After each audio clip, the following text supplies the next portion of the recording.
दोस्तों, आज की कहानी है बहू तुम रोटी बनाते बनाते क्यों खाती हो। दोस्तों, कहानी शुरू करने से पहले अगर हमारे चैनल को सब्सक्राइब नहीं किया हो तो कर लीजिए ताकि आपके पास पहुंचे हर रोज नया वीडियो। रसोई घर मेरे लिए पूजा के समान है। आशी की सांसें आशी से का तुम्हारे मायके से झूठा कूड़ा चलता होगा। मेरे रसोई घर में मेरे कान्हा का मंदिर है। भोजन बनाने के बाद सर्वप्रथम लड्डू गोपाल को भोग लगता है, उसके बाद ही सबको खाना परोसा जाता है।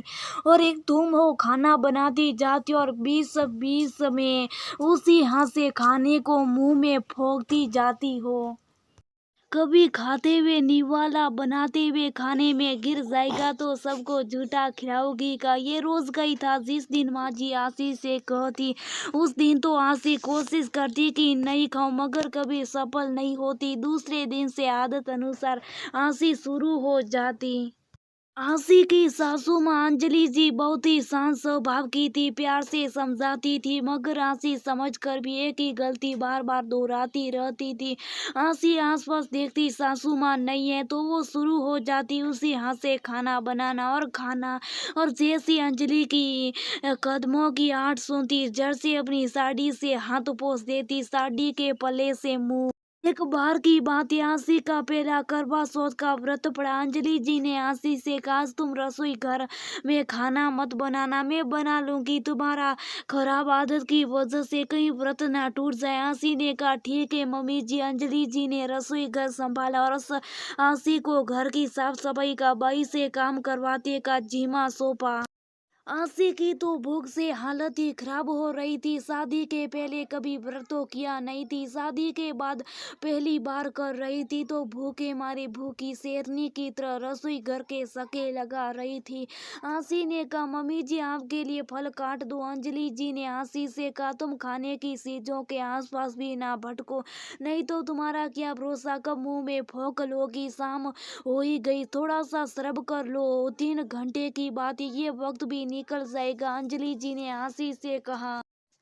बेचारी आशी का मुंह भटक गया। रात के 9 बज गए थे। अंजलि जी ने आशी से कहा साथ निकलने वाले सुंदर से तैयार हो जाओ, रौनक बेटा भी घर आता ही होगा। ये कहकर अंजलि जी लेट गई। सारा दिन काम करके थक गई थी तो लेटते उनको नींद आ गई। इधर रौनक भी घर आ गया था, देखा माँ सोई हुई है। रौनक ने आशी से कहा आटा का हलवा तुम बना लो, मैं माँ को उठा देता हूँ, फिर माँ पूजा करवा देगी। आशी रसोई घर में हलवा बनाने लगी। आशी आदत अनुसार हलवा बनाने के बाद मैं मुंह में लेती देखी। इधर रौनक अपनी माँ को उठाता है, माँ उठिए साथ निकल गया है। उठती अंजलि जी ने रौनक से कहा मैं हलवा बनाकर लेकर आती हूँ, ऐसा करो तुम और अंजलि पूजा की थाली लेकर छत पर जाओ। रौनक ने कहा माँ आप मेरे साथ चलिए, मैंने आशी से हलवा बनाना कह दिया, लाती होगी। अंजलि जी रौनक से कहती बेटा ये तूने क्या किया। आज मैंने उसे सारा दिन रसोई घर में जाने नहीं दिया, उसकी खाने की आदत की वजह से। अंजलि जी भागती हुई रसोई घर में आती है तो देखती है आशी की आंखों से आंसू गिर रहे होते। अंजलि जी को समझते देर ना लगी, उन्होंने उसके आंसू पोंछे और कहा बेटा इसलिए तो तुमसे कितनी बार कहा ये गंदी आदतें होती है, बनाते वक्त खाना अन्नपूर्णा का देवी देवताओं का अपमान होता है। आज आशी की आंखों से प्रस्ताव के आंसू बह रहे थे। रोते हुए आशी इतना ही कह पाई सॉरी माँ। अंजलि जी ने आशी के आंखों का आंसू पोंछा और गले लगाया और कहा मैं दूसरा हलवा बनाकर लेकर आती हूँ।